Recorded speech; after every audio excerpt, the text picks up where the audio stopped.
మీరు ఐవీఎఫ్ గురించి వినే ఉంటారు అండ్ ఇక్సీ గురించి కూడా విని ఉంటారు. వాట్ ఈస్ ద డిఫరెన్స్ ఐవీఎఫ్కి ఇక్సీకి? రెండు సేమా, ఏదైనా డిఫరెన్స్ ఉందా? చాలామంది అడుగుతూ ఉంటారు. ఐవీఎఫ్ గురించి మీరు వినే ఉంటారు, ఇక్సీ గురించి కూడా విన్నారా? రెండు ఒకటేనా, ఏదైనా డిఫరెన్స్ ఉందా అని డౌట్ ఉందా మీకు? అయితే దాని గురించి నేను క్లియర్గా చెప్తాను. సో ఐవీఎఫ్, ఇక్సీ రెండు కూడా అడ్వాన్స్డ్ ఫర్టిలిటీ ట్రీట్మెంట్సే. రెండిట్లో కూడా మనము ఎగ్ బయటికి తీయడము, ఇంజెక్షన్స్ ఇవ్వడం కానీ ఎగ్ పెరగడానికి, ఇవన్నీ సిమిలర్గా ఉంటాయి.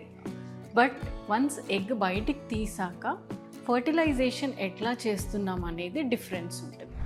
సో ఓన్లీ కన్వెన్షనల్ ఐవీఎఫ్లో ఎక్కడైతే ఇక్సీ వాడట్లేదో, ఓన్లీ కన్వెన్షనల్ ఐవీఎఫ్లో స్పర్మ్ దానంతట అదే ఎగ్ని ఫర్టిలైజ్ చేయడానికి స్పర్మ్ చుట్టూ విడిచిపెడతాం.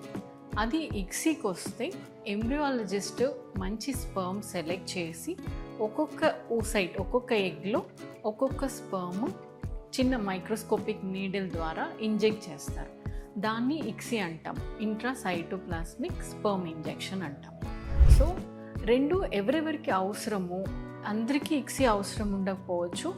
ఎవరికైతే స్పర్మ్ ఇష్యూస్ ఉంటాయి, చాలా తక్కువ కౌంట్ ఉండడము, స్పర్మ్ మోటిలిటీ ఇష్యూస్ ఉండడము, చాలా పూర్ మార్ఫాలజీ, షేప్ కరెక్ట్గా లేకపోవడము, అండ్ జీరో స్పర్మ్ ఉండి మనము సర్జికల్గా రిట్రీవ్ చేసాం స్పర్మ్ అన్నప్పుడు కంపల్సరీ ఇక్సీ చేయాల్సి ఉంటుంది.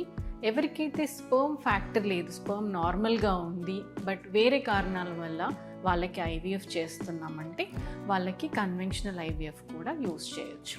Thank you.